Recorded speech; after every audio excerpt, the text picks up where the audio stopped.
This video, we're going to cover content protection in categories and custom taxonomies. Now you will click on the categories link here and you'll see this interface here. It's under WishList member, content protection, and categories. This interface is pretty straightforward. It allows you to edit the protection access settings for categories or custom taxonomies. You'll see a list of all of those here, and you'll simply be able to go in and click on those. So the name, the status, and the type, you see here, you can click this to sort by name, and this of course will change as we edit this. If you want to do it in a very quick fashion, you can simply click this lock, and that will change the status here between unprotected and protected for any of these. But the main thing that you're probably going to want to do is edit these in bulk. So we'll select both of these, and you'll see some simple options here. So edit protection status. We can come in here and change this protected and do update protection. You'll see now they're both protected.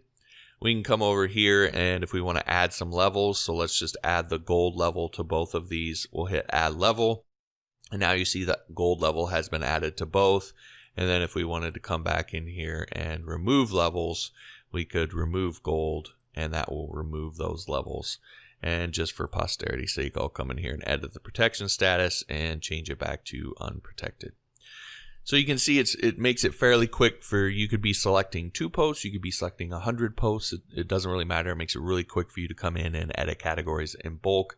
And one thing, just as a sort of little side note here, if for a post, let's talk about categories specifically. If for a post you have a post set to inherited, and that post belongs to one of these categories, whatever protection and access settings you set for that category will also then be applied to that post. As long as the protection status for that post is set to inherited and it belongs to the category that you're editing. So just keep that in mind as you're working with categories or building out your site and how you want to do a setup.